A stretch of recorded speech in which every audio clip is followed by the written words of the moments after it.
So you can, but they're related to each other. If you're not eating right, it's going to eventually show up in your bones and your skin, whatever. You look pale today, you look with it. Like, so how we live daily, it's a miracle. Just thinking on germs by itself, it's a miracle. We live a day, 24 hours. It's a miracle to survive it. And then we get through it, and then another day comes, and these daily things go on. But the difference between, if you did a research project and took people that had a regulated, disciplined life and were doing things at the same times every day across a year, like they were in the military or something like that, doing something in an office, they have their schedule exactly set. Seems like a boring life, is just doing the same things. It's on its roll, it's there. Usually we take on those commitments because we got family or kids, and it's better than not having the responsibility, so we don't put up with it. But it gets our habit in a certain way. But someone has no habits, they're just traveling around, whatever, and they never took care of that. When they go to look for security, they're really feeling outside. That affects them in another way. They don't get the right sleep, they're not eating properly, they're juggling around. All of these things, how far you test your, how much, like I said, how much coffee, how much sugar, how much do you push your diet, how healthy do you eat, how many people eat normal, healthy lives, things, how many don't people do without sugar? Whoa, cuts out a lot of food you buy in the store. You know? So, but remember, the moon that's being hit is the moon in your chart. So your habits and your basic attitude to this is already there in the moon in your natal chart. If you understand your natal chart, the attitudes from the signs, the circumstances from the houses, and the aspects and the stress patterns, and Saturn hits it, it's going to hit all of those. It's going to do a judgment on all of those, but there may be one or two categories areas that are specifically where your block is, where the problem is, and it's going to bring those up to the surface that you have to deal with. But tiredness, poor health, sickness, weakness, depression, these are really, it can come from other things, but Saturn to the moon, you look for those things first. Where the problem, where the difficulty, where's the restriction, what do you have to deal with? And then you try and find a way to get some discipline in dealing with it responsibly. It's not like you have to run away, it's just how do you fix it? How do you cut back? How do you deal? What can you deal with? What can't you? It's getting practical and real, but it's certainly not enchanting times. They're hard-working times. That's Saturn. Now,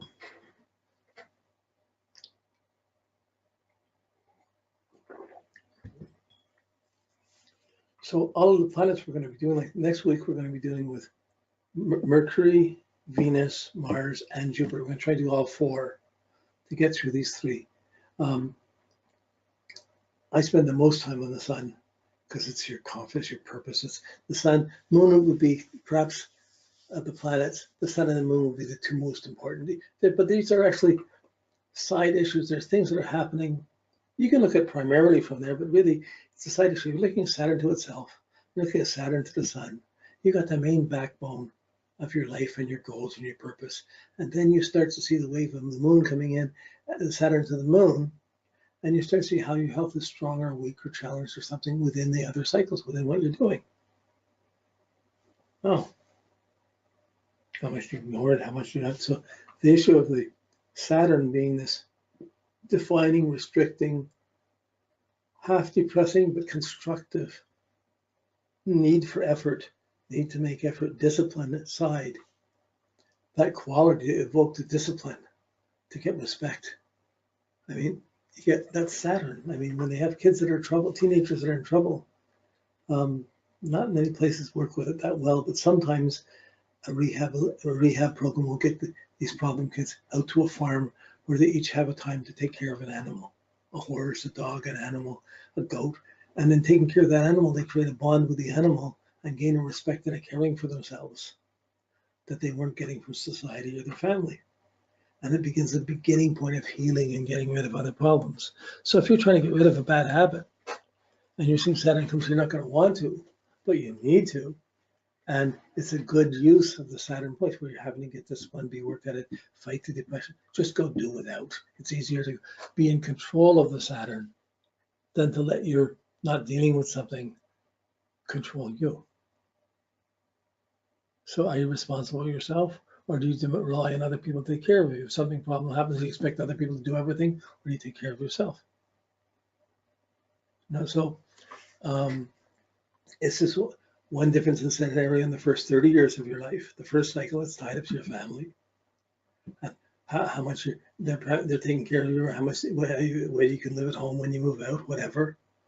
Then the next one is your own family and how much you afford, how much you take care of your kids in it, where you're living. It's just social, your home and your work, your lifestyle in your social cycle. And then as you get past 60, if you still have your health or your body somewhat together, depending how much Saturn's worn it down or life has worn it down, you can begin to pace yourself to see what you're going to do from 30 to 90. But even then, each point, every 7 years, we're adjusting our diet. We're adjusting our lifestyle. We can't keep doing the same things. We're having to add some new disciplines in, add some new preparations in. And so when Saturn causes a problem, you see Saturn's coming up as a problem, the preparation is start some of these disciplines beforehand so that you're working on them when they're there. You're just making the extra effort to get through it when it's at that peak point, rather than getting depressed and why bother. And just, if you get inert, the inertia is a Saturn thing. It's restrictive. It's in there. It's against the pumping of your heart and the pulsing of your heart. It's against the flowing of the blood and the digestion and nutrition running through your life. So I have just found, and I can't overemphasize, seeing that, putting these in sequence and watching through the sequence, seeing how they connect. As you get older, you start realizing, how these things hit your moon, and you start understanding it in a deeper way, just by your own experience, not by theory.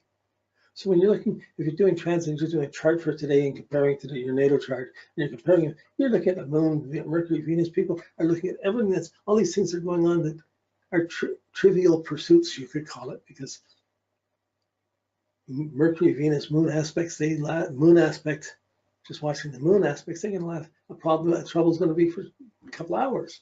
We're going to get to those. But Venus aspects, Mercury aspect, they may last a day or two. Mars, 2 or 3 days, maybe a week. They don't last that long. Saturn aspects, they can last 6 months. 6 months to a year, where you're having to make these adjustments with this pressure's on. So it's a more serious pressure than something that lasts for a few hours. This is where we're starting to see how much emphasis we put on each planet, how strong each one is versus each other one, which one is better. Saturn is the main anchor. It sets the discipline. If you're taking care of Saturn and you understand the value of being responsible and having a duty, taking care of Saturn and working at it, that understanding of Saturn lets Jupiter and Saturn work together. It creates wisdom. And with that wisdom of what's responsible and what's not, Jupiter can properly guide Mars' action. But if Mars is just going and pushing things, and Jupiter is just the adrenaline, let's go see how far we can take it, go, go, go. Like a lot of athletes have that. A lot of young people go and push things as far as they can, not listen to the authority and discipline. But they'll end up hurting themselves. So many athletes, especially in competitive sports, many athletes, by the time they're 40, they're done. They got a bad back. The little joint in their back is pulled. They damage an ankle or knee or something, and they're really impaired in their life. And when they overuse to the degree that they've overused it, they had to settle for something much less where they can't move around the same way. There's too much pain. These are Saturn lessons. They're dealable. It takes effort. You can fix anything. It's just it might take some time. But if you have a bad back every 7 years, that back is going to come up and probably act up. If you have bad teeth every 7 years, there'll be something happening with the teeth. Or skin, so Saturn, there is repeated patterns happen, but we don't normally think of our life as connectedness across a lifetime. So, I mean, this way of working with the chart, of looking at the squares, oppositions, because it's not my own, something I came to in my studying, but really, where did I get it from? Grant Louis. Astrology for the Millions. He used this format and started working with it. And then I was working with a couple of people and a couple of astrologers and working together, trying to work out the transits of Saturn and trying to see a couple other astrologers, see how to organize it and whatever, and the priorities of it. And just as we were going to sit down and write a book about it, about our experiences and our studies, Mark Robertson came out with his book, The Transits of Saturn, Crises, Ages, and Adult Life. and it said just about everything we were saying. And it was a really great book. So I didn't. They really have a good elaboration of the year by year going across your life for Saturn from day 1 up to 90. So it's very well explained in that book. And he died some time ago. I had the good fortune of meeting with him and visiting him in Oregon, no, in Seattle. But his book is still available from the. You could probably check it on Amazon. Someone may have a used copy or whatever. That would be good. You could certainly get it from the AFA bookstore, AFA in Tempe, Arizona. They have the Association for Astrology.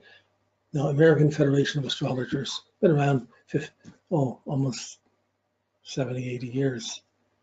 And they have a lot of supplies and books and things. They have the mainstream stuff and a lot of specific things. It's a good store to check out to see what books are there.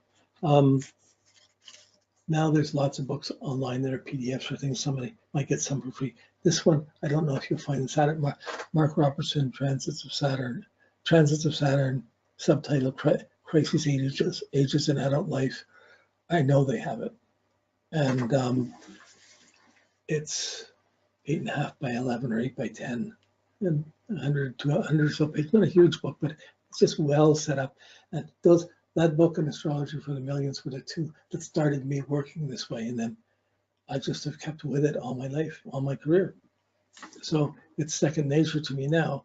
Now, having done thousands and thousands of charts, every chart I did these things for. So this was my pre-work before I would meet somebody. Of course, I started this before there were computers. So that prep work and doing the time beforehand, spending a few hours working on the chart before you saw someone was really necessary. Once computers come in, you get the information, you can go right away, but still, like I can look at a chart in a few minutes and see what's going on. But to explain it to someone, I will still spend an hour or two the day before trying to see what did they need to hear, what's the texture of what they're going through, where's their Saturn, how does the Saturn conjunct the Sun, oppose the Sun, where are they in that phase of that cycle, before I add in the other things on top of it. And they all fit in layers till it fits in. But this is the basic foundation, advising people to go towards their goals, towards the limitation of their goals, to reassessing them, adding other skills, being patient, biding their time. And the same way with habits, adjusting habits. But just between the goals and the Saturn, you have most of the information that you need. Like just that is enough to give responsible advice to most people. When we get it to the other planets, that adds extra. That's more embellishing, that adds more information inside the main cycles. And then we have the angles that really, if you have so much time, you put the angles in and we really get very unique, specific details. So we're going to be using that in a couple of weeks. So right now you want to try and, for next week, this is the Sun and Moon, you want to try and get the graphs done for Mercury, Venus, Mars, and Jupiter, and fill them out as best you can to work with. If you've got time and you're going ahead, you can go get the angles. We do it for the ascendant, the descendant, the MC, and the IC. So we're not looking at the squares to the ascendant or the squares to the descendant. We're looking at the conjunctions to the ascendant, the conjunction to the midheaven, the opposition to the ascendant, or conjunct to the seventh house, or the opposition to the midheaven. We're looking at those 4 points. And those are the ones, there's a special graph that goes with it. I'll send it to you today when I send you the video for the Saturn cycle, to the angles. But I think I'm going to end it here. That's it for now. You can always spend more time. There's always more things you could say, but I think I'm done for today. Thank you. And don't get depressed, just get efficient. Just work hard, get the homework done. Saturn Moon, get your homework done, and we'll be ready for next week. Okay? Thanks. Bye.